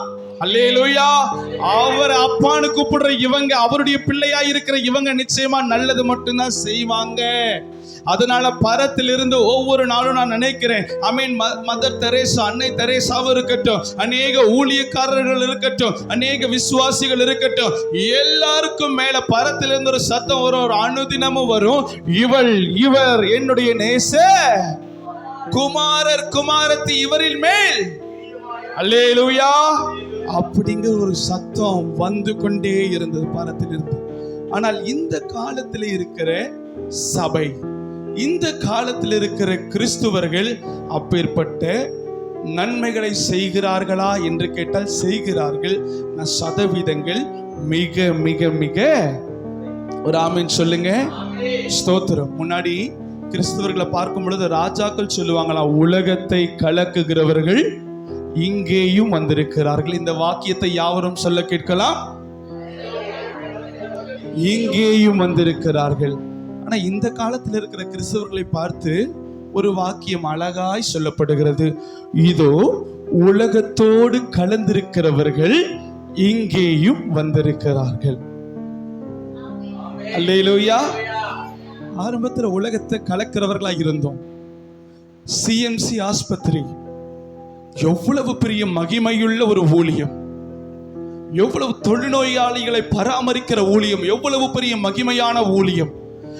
இந்திய தேசத்துல இந்தியர்கள் மிஷனரிகளாய் வட தேசத்துக்கு போகிற அளவிற்கு தன்னுடைய பிள்ளைகளை தன்னுடைய குடும்பத்தை விட்டு அந்த இடத்துல மலை, குன்று, காடு, கல், முள் எல்லா இடத்துலயும் அந்த பாஷைகளை கற்றுக்கொண்டு, அந்த கலாச்சாரங்களை கற்றுக்கொண்டு இயேசுவை அறிவிக்கணும், அந்த மக்களுக்கு நல்ல ஒரு நன்மைகளை செய்யணும் அப்படின்னு சொல்லி சென்ற அநேக ஊழியர்கள் தேசத்திலே உண்டு. ஆனா இப்போ இந்த காலத்துல எனக்கு என் கடை, என் குடும்பம், என் வீடு, என் காரு, என் பங்களா, நான் படிக்கணும், நான் வாழணும், நான் இடம் வாங்கணும், நான் சந்தோஷமா இருக்கணும், இந்த உலகம் என்னை பார்த்து சொல்லணும், இயேசுவை ஏத்துக்கிட்டாங்க, இவ்வளவு ஆசீர்வாதமா இருக்கிறாங்க அப்படின்னு என்னையே நான் ஃபோக்கஸ் பண்ணிக்கிட்டு இருந்தேன்னா என்றைக்கு பரத்திலிருந்து அந்த சத்தம் வரும்? ஒரு 50 வருஷத்துக்கு முன்னாடி இருந்த கிறிஸ்துவம் எப்படி இருந்துச்சு? இவங்க இயேசுவை ஏத்துக்கிட்டாங்க, இவங்க இருக்கிற கிராமத்துல இவர்களுக்கு 2 தட்டு சாப்பாடு இருந்ததுன்னா 1 தட்டு சாப்பாடு இல்லாதவர்களுக்கு போய் கொடுக்கிறாங்க. இன்னைக்கு இந்த டிசம்பர் நேரத்துல, கிறிஸ்துமஸ் நேரத்துல நமக்குள்ள ஒரு என்ன வருது? ஒரு உற்சாகத்தின் ஆவி வருது. அப்ப என்ன பண்றோம்? நம்ம பிரியாணி செய்யறோம், அவங்களுக்கும் பிரியாணி கொடுக்கிறோம். அப்ப என்ன பண்றோம்? நம்ம 2 Dress வாங்குறோம், அவங்களுக்கு ஒரு Dress வாங்கி கொடுக்கிறோம். இது அல்ல பிரியமானவர்களே மெய்யான கிறிஸ்துவம். இது அல்ல பிரியமானவர்களை பரிசுத்தம் விளங்குகிற கிறிஸ்துவம். இது அல்ல பிரியமானவர்களை பரலோகம் நேசிக்கிற கிறிஸ்துவம். உங்களுக்கு இருக்கிறவைகளிலே எடுத்து நீங்கள் கொடுக்கணும்னு கர்த்தர் விரும்புகிறார். ஹல்லேலூயா. ஏன்னா நம்ம அப்பா எப்படி இருந்தாரியா? அவர் நல்லவரும் நன்மை செய்கிறவரும். பக்கத்துல கைகளை பிடித்து சொல்லுங்க, நல்லவரும் நன்மை செய்கிறவருமா இருந்தார். ஹல்லேலூயா. அப்படிப்பட்ட கர்த்தரை நம்ம என்ன செய்தோம்? ஆராதித்து கொண்டு வருகிறோம். அப்போ உண்மையாய் பரத்திலிருந்து அந்த வார்த்தை நமக்கு வரணும்னா நம்ம எப்படிப்பட்ட ஒரு வாழ்க்கையை வாழ வேண்டும்? கிறிஸ்துவுக்கு பிரியமான ஒரு வாழ்க்கை. நம்முடைய வேதத்திலே கர்த்தர் நமக்கு கற்றுக் கொடுத்த ஒரு வாழ்க்கை. இதை செய்யாதேன்னா இதை செய்யக்கூடாது, இதை பண்ணாதேன்னா இதை பண்ணக்கூடாது. ஒரு ஆமீன் சொல்ல கேட்கலாமா? ஆமீன். கடந்த நாட்களிலே நம்முடைய சபைக்கு கதவுகளை அமைக்கிறதற்காக ஒரு வயதான ஒரு கார்பெண்டர் வந்தாங்கம்மா. அவர் மூலியமாய் ஆண்டவர் ஒரு ஆசீர்வாதமான காரியத்தை எனக்கு கற்றுக் கொடுத்தார். அவர் சொன்னார், ஒரு 10 வருஷத்துக்கு முன்னாடி ஸ்கூல்ல ஒரு ரூல்ஸ் போட்டாங்க. அந்த கவர்மெண்ட்ல ஒரு ரூல்ஸ் போட்டாங்க, பிள்ளைங்க யாரையும் கம்பால அடிக்க கூடாது. போட்டாங்களா? சந்தோஷமா இருந்துச்சா? அல்லேலூயா. பிள்ளைகளை அடிக்க கூடாது. இன்னும் டீச்சர் அம்மா சரிதானே, பிள்ளைகள் அடிச்சா கொண்டு போய் உள்ள போட்டுருவாங்க. அல்லேலூயா. பிள்ளைகள் என்ன செய்யக்கூடாது? அடிக்க கூடாது. எப்படிதான் திருத்தணும்? அன்பால திருத்தணுமா? எவைகளை? பிள்ளைகளை. ஆனா நம்முடைய ஆண்டவர் என்ன சொல்லுகிறார்? பிரம்பை கையாடாதவன் தன் மகனை பகைக்கிறான்.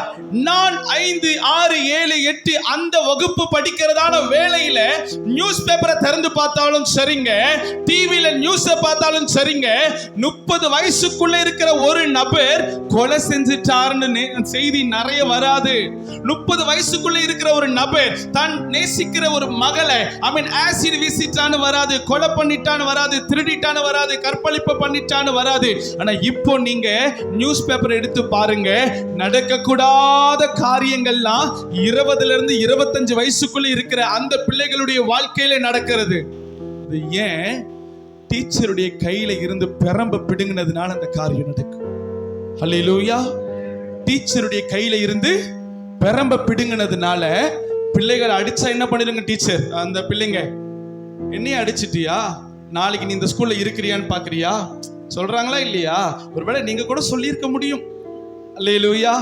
நான் சொல்றேம்மா, என்னுடைய டீச்சர் என்ன அடிச்சதுனால தான். என்னுடைய டீச்சர் நான் ஏதாவது தப்பு பண்ணேன்னா நிக்க வச்சு என்ன அடிப்பாங்க. அந்த டீச்சரை கடந்த டீச்சர்ஸ் டே வந்துச்சு, அவங்களுடைய நம்பர் என்கிட்ட இருந்துச்சு. நான் சந்தோஷமா அவங்களுக்கு ஒரு மெசேஜ் கொடுத்தேன். டீச்சர், உங்களுடைய ஸ்டிக்கு தான் என்ன ஸ்ட்ரிக்டான ஒரு ஒழுக்கமுள்ள ஒரு மகனாய் வளர்ந்துருக்கு. நீங்க என்ன கிள்ளினீங்கல்ல, அதனாலதான் நான் பஞ்சுவலான ஒரு பிள்ளையா நான் வளர்ந்து நிற்கிறேன். உங்களுக்கு தேங்க்யூ டீச்சர் அப்படின்னு என் மிஸ்ஸுக்கு ஒரு மெசேஜ் அனுப்ப கர்த்தர் உதவி செய்தார். ஒரு ஆமென் சொல்லுங்க பார்க்கலாம். அப்போ ஆரம்பத்துல உலக பிரகாரமா நம்முடைய டீச்சர்லாம் நம்மளை அடிப்பாங்க. அந்த டீச்சர் கையில இருந்து அந்த ஸ்டிக்கை பிடுங்கினாங்க. அதற்கப்புறம் அந்த ஸ்டூடெண்ட், அந்த பிள்ளைகள், அந்த இளைய தலைமுறைகள் பாவத்திலே விழுந்து கிடந்தாங்க. அடிக்க கேட்க மேய்க்க ஆள் இல்லைன்னு சொல்லிட்டு ஸ்கூல்ல நடக்கக்கூடாத பாவங்கள் நடந்து தேசத்தில் அந்த சின்ன பிள்ளைங்க 15 வயசு பிள்ளைகள் மூலியமாய் நடக்கக்கூடாத காரியங்கள் நடந்து வட இந்தியால ஸ்தோத்திரம் 2014 வருஷத்துல 17 வயசு பிள்ளை நிர்பயா அப்படிங்கிறதான ஒரு காரியத்தில் அவன் தன்னை ஈடுபடுத்தி அவ்வளவு கொடூரமான வக்கிரமான காரியத்தை செஞ்சது எதனால? அவன் 4வது 5வது படிக்கும் பொழுது அவன் பிரம்பை கையாடாத அந்த ஆசிரியரினால். ஹல்லேலூயா. அப்போ பிரம்பை கையாடுகிற ஆசிரியர்கள் உங்களுக்குள்ள இருந்தாங்கன்னா அது ஆசீர்வாதமான ஒரு காரியம். அல்லேலூயா. ஆனால் சபையை ஆண்டவர் வேர் பிரித்து வைத்திருக்கிறார் ஐயா. அவருடைய ரத்தம் சிந்தி மீட்டெடுத்த அந்த சபையை கர்த்தருடைய ஆவியானவர் வேர் பிரித்து வைத்திருக்கிறார். வேர் பிரித்து வைத்து கர்த்தருடைய ஊழியக்காரர்கள் மூலியமாய் பிரசங்கிக்கப்படுகிற தேவ வார்த்தை என்கிறதால பிரம்பினாலே கையாடுகிற அந்த வேளையில இன்னைக்கு சபைக்குள்ள இருக்கிற விசுவாசிகள் எப்படி ஆயிட்டாங்க? என்ன கடினமா பேசாதீங்க. அல்லேலூயா. இதே போல கிறிஸ்துவம் போச்சுன்னா இன்னும் 5-10 வருஷத்துக்கு முன்னாடி ஜெயில இருக்கிற ஒவ்வொரு அக்விஸ்டும் கிறிஸ்துவனா தான் இருப்பான். அல்லேலூயா. நான் சொல்றதை ஒப்புக்கொள்ள முடியுதா உங்களால? நான் ஆதாரத்தோடு உங்களுக்கு நான் சொல்லி இருக்கிறேன். டீச்சருடைய கையில கம்பு இருக்கிற வரைக்கும் ஸ்டூடெண்ட் ஆசீர்வாதமாக இருந்தாங்க. 1990 2005 பிறந்த ஒவ்வொரு குழந்தைகளும் டீச்சர் கையில் அடி வாங்கின பிள்ளைங்க. அல்லேலூயா. அவர்கள் ஒழுக்கமாய் வாழ்ந்தாங்க. போனை கையில எடுக்க பயப்படுவாங்க. இன்னைக்கெல்லாம் போன், நான் 10வது படிச்சு முடிச்சு போனை முதல்ல கையில் எடுக்கிறேன், எங்க அம்மா எனக்கு தரல. அல்லேலூயா. 12வது படிச்சு முடிச்சேன், தரல. நான் என்னைக்கு காலேஜில் ஹாஸ்டல்ல போய் தங்கி படிக்க ஆரம்பிச்சனோ அன்னைக்கு தான் என் கூட பேசணுங்கிறதுக்காக அவங்க போனை எடுத்து என்கிட்ட கொடுத்தாங்க. அல்லேலூயா. ஆனா இப்போ 7வது படிக்குது, 27,000 ரூபாய் போனை கையில வச்சுட்டு அலையுது. அல்லேலூயா. 10வது படிக்குதுங்க, ஐபோன் வச்சிருக்குதுங்க. அல்லேலூயா. அந்த போனை வச்சுட்டு என்ன பண்ணுதுங்கிறீங்க? ஸ்தோத்திர பலியை பார்க்கணும்னு நினைக்கிறீங்களா? அந்த போனை வச்சுட்டு அந்த பிள்ளை என்ன பண்ணணும்னு நினைக்கிறீங்க? துதி ஆராதனை பாடல்களை கேட்கணும்னு நினைக்கிறீங்களா? ரோட்ல எங்க பார்த்தாலும் நின்றுகிட்டு இருக்கிறாங்க. இந்த நம்ம வீட்டு வாசல்ல இந்த நாயை சங்கிலி போட்டு கட்டி வீட்டு வாசல் வச்சிருப்பாங்கல்ல, அது போல சார்ஜ் பாயிண்ட் பக்கத்துல போனை வச்சுட்டு நாயை போலவே நின்றுகிட்டு இருக்கிறாங்க. ஏன்னா போன் என்ன ஆயிடுதான்? அல்லேலூயா. நாய்க்குட்டியை போல என்ன பண்றாங்க? நான் சொல்லுவேன், அப்படிப்பட்ட பிள்ளைகளை நல்லா அடிச்சு வளர்க்கணும். ஆமாவா இல்லையா? அல்லேலூயா. கர்த்தருக்கு ஸ்தோத்திரம். அப்போ இந்த சமுதாயம் கிறிஸ்துவர்களை பார்த்த கண்கள் வேறு, இப்பொழுது பார்க்கிற கண்கள் வேறு. பரலோகமும் கிறிஸ்துவர்களை பார்த்த கண்கள் வேறு, இப்பொழுது பார்க்கிற கண்கள் வேறு. ஒரு சில ஆண்டுகளுக்கு முன்பாக பரலோகம் கிறிஸ்துவர்களை என் மகனேன்னு பார்க்கும், என் மகளேன்னு பார்க்கும்.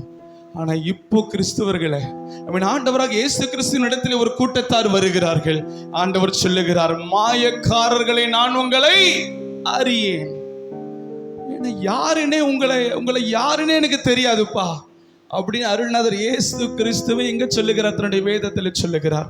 இன்னைக்கு அந்த சத்தம் உங்களுக்கும் எனக்கும் வேணுமா? இல்ல பரலோகத்திலிருந்து அப்பா பிதாவேன்னு நம்ம கூப்பிடும் பொழுது பரலோகத்திலிருந்து இவள் என்னுடைய நேசகுமாரத்தி, இவன் என்னுடைய நேசகுமாரன் அப்படிங்கிற ஒரு சத்தம் உங்களுக்கு வரணுமா? ஹல்லேலூயா. நல்ல சத்தம் ஒரு ஆமென் சொல்ல கேட்கலாமா? அல்லேலூயா.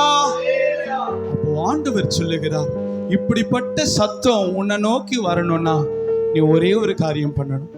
இந்த காரியம் எடுத்து வாசி தங்கம். மத்தேயு 5வது அதிகாரம் 9வது வசனத்தை ஒருவர் வாசிக்க நாம் யாவரும் கேட்கலாம். சமாதானம் பண்ணுகிறவர்கள் பாக்கியவான்கள், அவர்கள் தேவனுடைய புத்திரர் எண்ணப்படுவார்கள். பக்கத்துல கைகளை பிடிச்சு முகத்தை பார்த்து சொல்லுங்க, பிரதர் சிஸ்டர், சமாதானம் பண்ணுகிறவர்கள் பாக்கியவான்கள். எம்மா நீதான் அவருடைய பிள்ளை. ஹல்லேலூயா. இன்னைக்கு நான் ஆசைப்படுறேயா, பரத்துல இருந்து அந்த சத்தம் எனக்கு கேட்கணும்னு ஆசைப்படுறேயா. அதுக்காக தான் அவர் பாதத்துல விழுந்து போராடுகிறேன். ஆண்டவர் என் பாதத்துல நீ விழுந்து போராடுற சரிதான், ஆனா உன் பக்கத்துல இருக்கிற உன்னுடைய நண்பர்கள், உன்னுடைய அயலார்கள், உன்னுடைய ஆவிக்குரிய சகோதரர்களிடத்துல நீ சமாதானமா வாழ்றியா? அல்லேலூயா. நீ பிதாவே பிதாவே என்று சொல்லி என்னுடைய சமூகத்திலே காத்திருக்கிற நீ காணுகிற உன் சகோதரனிடத்திலே அன்பு கூறலைன்னா காணாத என்னிடத்துல நீ எப்படி அன்பு கூற முடியும்? ஆண்டவர் மாயக்காரனே. அல்லேலூயா. பக்கத்துல கைகளை கொடுத்து சொல்லுங்க, கர்த்தரால் எல்லாம் கூடும். அந்த ஆதி கிறிஸ்துவத்தை மீட்டெடுத்து கொடுக்கிறதற்கு இயேசுவால் கூடும். அல்லேலூயா. எனக்கெல்லாம் ஒரே ஆசைதாமா, இயேசு ஆசீர்வதிக்கிறார். எழுப்புதல் ஊழியத்தில் இருக்கிற சபை பிள்ளைகளை பார்க்கும் பொழுது சமுதாயத்தில் இருக்கிற மக்கள் சொல்லணும், இந்த சர்ச் மக்கள் பாவம் பண்ணியிருக்க மாட்டாங்க. அல்லேலூயா. இந்த சபையில சத்தியத்தை கேட்கிறவர்கள் அந்த காரியத்திலே தன்னை ஈடுபடுத்தி கொண்டிருக்க மாட்டாங்க. ஹல்லேலூயா. கர்த்தருக்கு ஸ்தோத்திரம். கர்த்தர் சொல்லியிருக்கிற, பிரம்பை கையாளாதவன் தன் பிள்ளையை பகைக்கிறான். அல்லேலூயா. ஆமென். ஒப்பேற்பட்ட சத்தம் பரத்திலிருந்து உங்களை நோக்கி வரணும்னா முதலாவது ஆண்டவர் உங்களிடத்திலிருந்து ஒன்னே ஒன்று எதிர்பார்க்கிறார், சமாதானம் பண்ணுகிறவர்களாய் இருக்கணும். ஹல்லேலூயா. உங்களுடைய குடும்பத்திலே நீங்கள் சமாதானக்காரனராய் இருக்கணும். உங்களுடைய சபையிலே நீங்கள் சமாதானக்காரனராய் இருக்கணும். உங்களுடைய சமுதாயத்திலே நீங்கள் சமாதானக்காரனராய் இருக்கணும். உங்களுடைய அலுவலகத்திலே நீங்கள் சமாதானக்காரனராய் இருப்பீங்களா? அல்லேலூயா. அப்படி சமாதானம் பண்ணுகிறவர்களை பார்த்து தான் கர்த்தர் சொல்லுகிறார், இவர் என்னுடைய நேசகுமாரர். ஹல்லேலூயா. அருள்நாதர் இயேசு கிறிஸ்துவை சும்மா பிதாவாகிய தேவன் பார்த்து நான் இவரின் மேல் பிரியமா இருக்கிறேன்னு சொல்லல. அவர் ஒவ்வொருத்தருக்கும் சமாதானத்தை கொடுத்தார். ஹல்லேலூயா. இயேசு கிறிஸ்துவினிடத்திலே வந்த ஒவ்வொருத்தருக்கும் அவர் சமாதானத்தை கொடுத்தார். அவர் மரித்தார், மூன்றாவது நாள் ஆமென் உயிரோடு எழும்பி தன்னுடைய சீஷர்கள் பூட்டி இருந்த அந்த அறைக்குள்ளே சென்று அவர் சொன்னார், உங்களுக்கு சமாதானம். அல்லேலூயா. அவருக்கு ஒரு பெயரே உண்டு, சமாதான காரணர். அல்லேலூயா. அப்படி அவர் சமாதானத்தை தன்னுடைய வாழ்க்கையினுடைய நடைமுறையாய் மாற்றிக்கொண்டதனால மாத்திரம் தான் இந்த பலிபீடத்திலிருந்து நான் சொல்லுவேன், பிதாவாகிய தேவன் அவரை பார்த்து சொன்னார், இவர் என்னுடைய நேசகுமார், இவரில் நான் பிரியமாயிருக்கிறேன். ஹல்லேலூயா. இன்னொரு வசனத்தை நான் உங்களுக்கு அறிமுகப்படுத்துகிறேன். எடுத்து வாசிக்கலாம். மத்தேயு 5வது அதிகாரம் 44, 45. நான் உங்களுக்கு சொல்லுகிறேன், ஆண்டவராகிய இயேசு கிறிஸ்துவாகிய நான் உங்களுக்கு சொல்லுகிறேன், உங்கள் சத்துருக்களை சிநேகியுங்கள், உங்களுடைய சத்துருக்களை சிநேகியுங்கள், உங்களை சபிக்கிறவர்களை ஆசீர்வதியுங்கள், உங்களை சபிக்கிறவர்களை ஆசீர்வதியுங்கள், உங்களை பகைக்கிறவர்களுக்கு நன்மை செய்யுங்கள், உங்களை பகைக்கிறவர்களுக்கு நன்மை செய்யுங்கள், உங்களை நிந்திக்கிறவர்களுக்காகவும் உங்களை துன்பப்படுத்துகிறவர்களுக்காகவும் ஜெபம் பண்ணுங்கள். இப்படி செய்வதினால் நீங்கள் பரலோகத்தில் இருக்கிற உங்கள் பிதாவுக்கு புத்திரராய் இருப்பீர்கள். ஹல்லேலூயா. இப்படி செய்கிறதினால் நீங்கள் பரலோகத்தில் இருக்கிற உங்கள் பிதாவிற்கு புத்திரர்களாய் இருப்பீர்கள். அல்லேலூயா. அல்லேலூயா. ஆண்டவர் ஒரு 4 காரியத்தை நமக்கு முன்பாக வைக்கிறார். அந்த 4 காரியங்கள் நம்முடைய நடைமுறையாய் மாறும் என்று சொன்னால், அந்த 4 காரியங்கள் நம்முடைய வாழ்க்கையின் பண்புகளாய் மாறும் என்று சொன்னால், கர்த்தர் சொல்லுவார், இவள் என்னுடைய நேசகுமாரத்தி, இவர் என்னுடைய நேசகுமாரன், இவர்களின் மேல் நான் பிரியமாயிருக்கிறேன். அந்த வசனத்திலே முதல் பகுதி, உங்கள் சத்துருக்களை சிநேகியுங்கள். அதானையா எனக்கு வராது. ஹல்லேலூயா. அதானையா எனக்கு வராது. இன்னைக்கு நாம் நம்முடைய அன்பானவர்களை நம்ம சிநேகிக்கிறோம், நமக்கு பிரியமானவர்களை நாம் சிநேகிக்கிறோம், நம்முடைய குடும்பத்தாரை நாம் சிநேகிக்கிறோம், நம்முடைய வேலை ஸ்தலத்திலே நமக்கு தோதா இருக்கிறவர்கள், நம்முடைய கருத்திற்கு உதவியா இருக்கிறவர்களை நம்ம சிநேகிக்கிறோம், நம்முடைய இருதயத்திற்கு ஏற்ற நபர்களை நாம் சிநேகிக்கிறோம். ஆனால் சத்துருக்களா இருக்கிறாங்க பாத்தீங்களா, அவர்களை சிநேகிக்கிறது தான் எனக்கு என்ன செய்ய மாட்டேங்குது, வர மாட்டேங்குது. என் மனசுக்கு ரொம்ப பிடிச்ச குறிப்பிட்ட பிரதர், குறிப்பிட்ட சிஸ்டர், எங்க அம்மா, என் பிள்ளை, என் மனைவி, என் கணவன், என்னுடைய குடும்ப கூடுகையை நான் சிநேகிக்கிறேன். ஆனா என் மனசுக்கு பிடிக்காத ஒரு சில நபர்களை நான் சிநேகிக்க மாட்டேங்கிறேன். இப்படி நம்ம வாழ்ந்தோம்னா நமக்கு இயேசு தேவை கிடையாது. ஏன்னா ஆண்டவர் சொல்றார், கர்த்தரை அறியாதவர்கள் இப்படி செய்யறாங்களே, இயேசு கிறிஸ்துனா யாருன்னு தெரியாதவங்களை எப்படி செய்யறாங்க, அவர்களுடைய குடும்பத்தை சிநேகிக்கிறார்கள், அவர்களுக்கு தூரமாக இருக்கிறவர்களை அவர்கள் விரோதிக்கிறார்கள். முதலாவது கர்த்தருடைய பிள்ளைகள் நாம் கர்த்தர் அவருடைய வார்த்தையின் மூலமாய் கற்றுக்கொள்ள வேண்டிய ஒரு சத்தியம், உலகத்தில் இருக்கிற ஒவ்வொருவரையும் நம்ம சிநேகிக்கணும்னு ஆண்டவர் விரும்புகிறார். ஹல்லேலூயா. நல்ல சத்தமா ஆமென் சொல்லுங்க பார்க்கலாம். ஒரு ஆந்திரா தேசத்துல, தெலுங்கானாவா ஆந்திராவான்னு தெரியல, அந்த தேசத்துல ஒரு பாஸ்டர் இருந்தார். அந்த பாஸ்டர் இப்ப மரிச்சிட்டாங்க. அவர் பேர் ஏசண்ணா. கேள்விப்பட்டிருக்கிறீங்களா? ஏசண்ணா அப்படிங்கிறதான ஒரு ஊழியக்காரர்.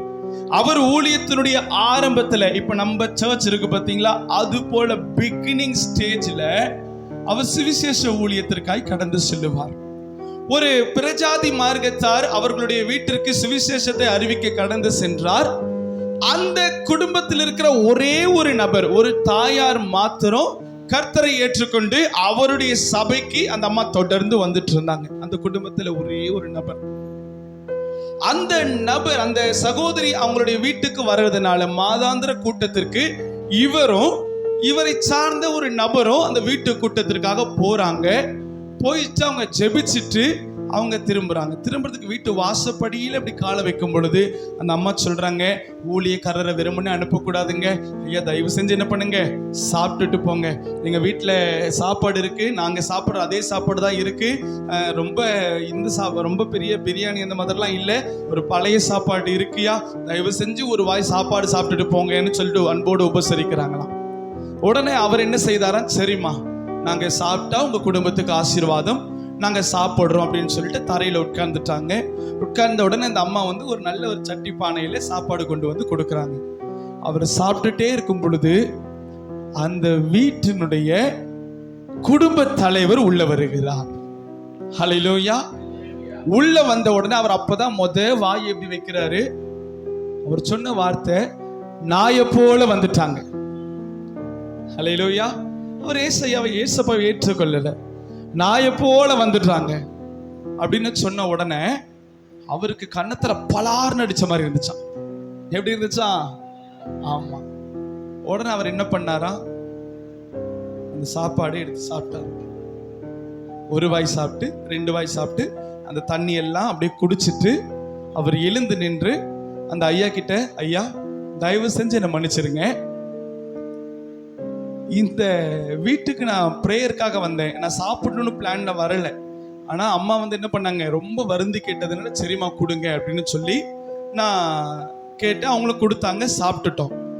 இப்போ நான் திருப்தியா சொல்றேன், உங்க வீட்டுக்கு சமாதானம் உண்டாயிருக்கும். அல்லேலூயா. அப்படி சொல்லிட்டு அவர் போயிட்டாராம். மறுநாள் ஆராதனைக்கு ஞாயிற்றுக்கிழமை ஐயாவும் அம்மாவும் சேர்ந்து வந்திருக்கிறாங்க. அல்லேலூயா. புருஷனும் பொண்டாட்டியும் சேர்ந்து வந்துட்டு அந்த கணவனார் என்ன பண்ணார், ஒரு மூட்டை அரிசியை கொண்டு வந்து அந்த சர்ச்சு பலிபீடத்துல அப்படி வச்சாராம். ராமன் சொல்லுங்க. நான் உங்களை இவ்வளவு அவமானப்படுத்துகிறது போல ஒரு வார்த்தையை கேட்டேன்.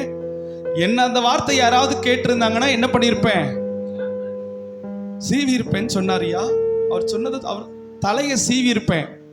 ஆனா நீங்க என்ன பண்ணீங்க, அன்போடு உபசரிச்சீங்க, அன்போடு அந்த காரியங்களை ஏற்றுக்கொண்டீங்க. இந்த அன்பு தான் கிறிஸ்துவம் அப்படின்னு என் மனைவி சொன்னா, அப்ப அந்த அன்பை நானும் பெற்றுக்கொள்ளணும்னு சபைக்கு வந்திருக்கிறேன். ஹல்லேலூயா. உங்களுடைய சத்துருக்களை சிநேகி, பக்கத்துல கைகளை பிடித்து சொல்லுங்க, உங்கள் சத்துருக்களை சிநேகியுங்கள். இன்னைக்கு பக்கத்து வீட்டுக்கார ஒரு கொடைச்சலை கொடுத்துட்டான்னா அவனுக்காக 3 நாள் ஃபாஸ்டிங். ஹல்லேலூயா. பக்கத்து வீட்டுக்கார ஏதாச்சும் ஒரு பிரச்சனை பண்ணிட்டான்னா 3 நாள், ஆண்டவரே நீங்க நியாயம் தீர்க்கிற வரைக்கும் நான் சாப்பிட மாட்டேன். யாருக்கு நட்டம்? ஹல்லேலூயா. இன்னைக்கு கர்த்தர் சொல்லுகிறார், உன்னுடைய சத்துருக்களை ஒன் டைம் பக்கத்துல கைகளை பிடித்து சொல்லுங்க, முகத்தை பார்த்து சொல்லிடணும், சரியா? உங்கள் சத்துருக்களை சிநேகியுங்கள். 2வதுயா, உங்களை சபிக்கிறவர்களை ஆசீர்வதியுங்கள். இன்னைக்கு நம்ம நினைக்கிறோம், யாராச்சும் ஒருத்தங்க நம்மள சபிச்சிட்டாங்கன்னா இப்படி பதறோம், என் மேல சாபம் வந்துருச்சு, நான் ஒழுங்கா தான் போயிட்டு இருந்தேன், நல்லா தான் இருந்தேன், போறான் பாரு இவள, போற வழியில அந்த மாதிரி ஒரு வார்த்தையை என்ன பார்த்து சொல்லிட்டாங்க ஐயா, எனக்கு ஏதாவது ஆயிருமோ. ஒரு சிஸ்டர் இடத்துல ஓடி வந்தாங்க, பாஸ்டர் நான் ஒரு இடத்துக்கு வேலைக்கு போனேன், அந்த இடத்துல ஒரு பிரச்சனை வந்துருச்சு, நீ வந்து ஒழுங்கா நல்லாவே இருக்க மாட்டேன்னு சாபம் போட்டுட்டாங்க, பழிச்சிருமோன்னு பயமா இருக்கு பாஸ்டர். ஆமென் சொல்லுங்க. பைபிள் சொல்லுதியா, தேவையில்லாமல் விட்ட சாபம் தங்காது, காரணம் இல்லாமல் விட்ட சாபம். யார் உங்களை சபிக்கிறாங்களோ, நான் சொல்ற இந்த பலிபீடத்தில் இருந்த சாபம் பக்கவாட்டுல நுழைஞ்சு போயிடும். ஹல்லேலூயா. 7 வழியா செதறடிச்சிட்டு ஓடி போயிடும். அப்ப அந்த சபித்த நபர்களுக்காக நீங்க ஃபாஸ்டிங் போடாதீங்க.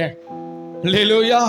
3 நாள் ஃபாஸ்டிங் போட்டு, ஆண்டவரே சபிச்சிட்டா ஆண்டவரே, ஹல்லேலூயா, ஏதாச்சும் என்ன பண்ணிருங்க, செஞ்சிருங்க ஆண்டவரே, நல்லா செஞ்சிருங்க. அவர் நமக்கு அடியாள் பாருங்க, மாசம் வந்து 500 ரூபாய் கார்டு வைக்கிறோம்ல, அது அந்த ஆண்டவருக்கு என்ன பண்றோம், ஆமா கார்டு வச்சுட்டேன் ஆண்டவரே செஞ்சிடணும் பார்த்துக்கங்க. ஹல்லேலூயா. அப்படி இல்லையா, அவர் நம்முடைய தகப்பன்.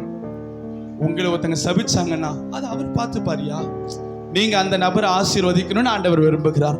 இன்னைய தினத்திலிருந்து நம்ம சபை கிறிஸ்தவர்கள் அப்படி மாறணும். மாறிடுவீங்களா? தயவாய் தாழ்மையாய் கேட்கிற இந்த நிமிஷத்திலிருந்து அப்படி மாறிடணும். உங்களை மனுஷர்கள் சபிப்பார்கள், உங்களை மனுஷர்கள் எள்ளி நகையாடுவார்கள், ஆனா அவர்கள் ஆசீர்வதிப்பதை அன்றி சபிக்காது இருங்கள் என்று கர்த்தர் சொல்லி இருக்கிறார். முதலாவது என்ன செய்யணுமா? சத்துருக்களை பக்கத்துல தோள் மேல கைகளை போட்டு சொல்லுங்க, நான் உங்களை சிநேகிக்கிறேன், ஆனா நீங்க எனக்கு சத்துரு இல்லைங்க. அல்லேலூயா. இரண்டாவது கர்த்தர் சொல்லுகிறார், உங்களை சபிக்கிறவர்களை. மூணாவது ஆண்டவர் சொல்றார், உங்களை பகைக்கிறவர்களுக்கு எப்படியா செய்ய முடியும்? உங்களை பகைக்கிறவர்களுக்கு ரொம்ப கஷ்டம். அல்லேலூயா.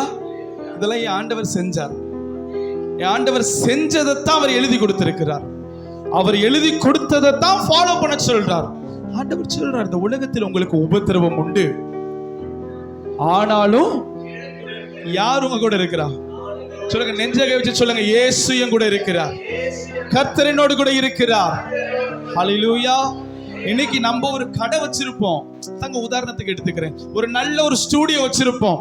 ஸ்டூடியோக்கு பக்கத்திலேயே ஒருத்தர் இன்னொரு ஸ்டூடியோ போட்டு நல்ல பேனர்லாம் அடிச்சு பட்டையை கிளப்பிட்டு நல்ல ஃபங்க்ஷன் அப்படி நடத்திட்டான்னா, என் பக்கத்திலேயே போட்டுட்ட ஸ்டூடியோ நான் வைக்கிறேன் இரு உனக்கு. அல்லேலூயா. உங்களை பகைக்கிறவர்களுக்கு ஆமா அப்படி ஸ்டூடியோ போட்டுட்டான்னு வச்சுக்கொள்ளுங்க. உதாரணத்துக்கு சொல்றேன், உங்களுக்கு ஆண்டவர் 10 ஆர்டரை கொடுப்பார். அல்லேலூயா. 10 ஆர்டருக்கு உன்னால போக முடியாது. ஒரு ஆர்டர் அந்த நபர்கிட்ட கொடுத்துட்டு, பிரதர் நீங்க என் பக்கத்துல கடை புதுசா போட்டிருக்கிறீங்க, எனக்கு நிறைய ஆர்டர் வந்திருக்கு, இந்த ஆர்டர் என்ன பண்ணுங்க? உங்களை பகைக்கிறவர்களுக்கு நன்மை செஞ்சு பாருங்க, உங்களை கர்த்தர் உயர்த்துகிறதை ஒரு மனுஷனாலையும் தடை பண்ண முடியாது. ஹல்லேலூயா. உங்களை நிந்திக்கிறவர்களுக்காக ஜெபம் பண்ணுங்கள். ஒரு ஆமென் சொல்லுங்க பார்க்கலாம். இது கஷ்டம் தானே? ஏன்னா என் குடும்பத்துக்கே ஜெபம் பண்றது இல்ல, ரட்சிக்கப்படாத என் கணவர் மனம் மாறணும்னே நான் என்ன பண்றது இல்ல. ஆனா பாஸ்டர் நீங்க சொல்றீங்க நிந்திக்கிறவர்களுக்காக ஜெபம் பண்ணுங்கள். இப்பவும் சொல்றேன், நிந்திக்கிறவர்களுக்காக 3 நாள் முழங்கால ஃபாஸ்டிங் போட்டுறாதீங்க. அவங்களுக்காக ஏசப்பா அவங்க நிந்திக்கிறாங்க, ஒரு நாள் நான் அவங்கள சேர்ந்து சபைக்கு வரோம் அப்படி நினைக்கிறீங்களா? அல்லேலூயா. அப்படி நினைக்கிறீங்களா? கர்த்தருக்கு ஸ்தோத்திரம். உங்களை நிந்திக்கிறவர்களுக்காக ஜெபம் பண்ணுங்க. ஒருவேளை நீங்க ஆண்டவராக இயேசு கிறிஸ்துவை சொந்த ரட்சகராக ஏற்றுக்கொண்டதுனால உங்களுடைய உற்றார் உறவினர் உங்களை நிந்தித்திருக்கலாம். ஆராதனை நேரத்துல தம்பி சூர்யா இப்படியாய் நடத்தினான் ஜெபத்துல, என்னன்னா நீ அல்லேலூயா கூட்டத்துல சேர்ந்துட்டியா, நீ அவரை ஏத்துக்கிட்டியா, உன் வாழ்க்கை எப்படி ஆக போகுது பாரு அப்படின்னு நிந்திக்கிற அவர்களுக்காக நீங்களும் நான் என்ன செய்யணுமா? ஜெபம் இப்படியாச்சும் அவங்களை என்ன பண்ணிருங்க, ஆண்டவருக்குள்ள அவங்க நடத்தப்பட்டுறணும். நீங்க சொல்லியிருக்கிறீங்கல்ல, குடும்பத்துல ஒருத்தங்க ரட்சிக்கப்பட்டுட்டாங்கனாலும் அந்த குடும்பமே ரட்சிக்கப்பட்டுரும். அதான சத்தியம். பவுல் அந்த நதிக்கரையில பிரசங்கம் பண்ணுகிறார். அந்த பிரசங்க சத்தத்தை கேட்டுக்கொண்டிருக்கிற லீதியால், அவள் மாத்திரம் ரட்சிக்கப்படல, அந்த சத்தத்தை கேட்காத அந்த லீதியாளுடைய குடும்பமும் என்ன பண்ணப்பட்டது? ரட்சிக்கப்பட்டது. அப்ப இன்னைக்கு நான் உங்களுடைய சத்தத்தை கேட்கிறேன், இன்னைக்கு நான் உங்க சத்தியத்தை கேட்கிறேன். ஒரு நபர் என்னை நிந்தித்தாங்க ஐயா, எங்க அண்ணன் என்ன நிந்தித்தாங்க, என் தம்பி என்ன நிந்தித்தாங்க, என் சகோதர சகோதரிகள், என்னுடைய சொந்த பந்தங்கள் என்னை நிந்தித்தாங்க. ஏன்? நான் இயேசுவை ஏற்றுக்கொண்டு விட்டேன் அப்படிங்கிற ஒரே காரணத்துக்காக என்னை நிந்தித்தாங்க. இப்பொழுது நான் அவர்களுக்காக ஜெபிக்க வந்திருக்கிறேன் ஐயா, அவர்களையும் என்ன பண்ணுங்க, எப்படியாச்சும் ரட்சித்து வழி நடத்திருங்க. ஒரு ஆமென் சொல்லுங்க பார்க்கலாம். ஹல்லேலூயா. எப்படியாகிலும் அவர்கள் என்ன செய்யப்படணும்? ரட்சிக்கப்பட வேண்டும். அல்லேலூயா. இப்படியெல்லாம் நீங்க செஞ்சீங்கன்னா பரலோகத்தில் இருக்கிற உங்கள் பிதாவிற்கு நீங்கள் புத்திரராய் இருப்பீர்கள். ஹல்லேலூயா. அல்லேலூயா. முதலாவது நமக்கு ஆசைதான், பரலோகத்திலிருந்து கர்த்தராகிய தேவன் சொல்லணும், என்னுடைய மகனை பாத்தியா, என்னுடைய மகளை பாத்தியா, இந்த இடத்துல வேற யாராவது இருந்தாங்கன்னா வேற மாதிரி நடந்திருக்கும். ஆனா என் பிள்ளையா இருக்கிறதுனால தான் இந்த இடத்துல சமாதானத்தோட ரிட்டர்ன் ஆயிருக்கிறான். இந்த இடத்துல வேற ஒருத்தங்களா இருந்திருந்தா நடக்கிறது வேறையா இருக்கும், அடிதடி பிரச்சனைகள் நடந்திருக்கும். ஆனா என் பிள்ளையா இருக்கிறதுனால தான் ஒரு கண்ணத்தை காமிச்சிட்டு இன்னொரு கண்ணத்தையும் காமிச்சிட்டு வந்திருக்கிறான். ஹல்லேலூயா. ஆனா நான் இன்னொன்னு சொல்லுவேமா, உங்களை யாராவது ஒருத்தங்க அவமானப்படுத்திட்டாங்கன்னு வச்சுக்கோங்களேன், உங்களை யாராவது ஒருத்தங்க நிந்தித்துட்டாங்கன்னு வைத்துக் கொள்ளுங்களேன், உங்களை யாராவது ஒருத்தங்க சபிச்சுட்டாங்கன்னு வச்சுக்கொள்ளுங்களேன், ஆண்டவரால சும்மா இருக்கவே முடியாது. இதுக்கு நான் எத்தனையோ இடத்துல என்னுடைய வாழ்க்கையில நான் ஆண்டவருடைய கிரியைகளை பார்த்திருக்கிறேன். ஏதாவது ஒரு நபர் உங்களை ஏதாவது ஒரு காரியம் உங்களோட மனசை கஷ்டப்படுத்திட்டாங்கன்னா ஆண்டவர் பார்ப்பார், அந்த நபரை அதே இடத்துல வச்சு உங்களை அவர்களுக்கு முன்பாகவே உயர்த்தி அழகு பார்க்கிறவர். அல்லேலூயா. அப்படி உயர்த்தும் பொழுது அவர்களுக்காக நம்ம என்ன செய்யணும்? செஞ்சிருவோமா? அவங்களுக்காக ஜெபம் பண்ணிடுவோமா? நாம் யாவரும் இருக்கிற இடத்துல நாம் எழுந்து நிற்கலாம்.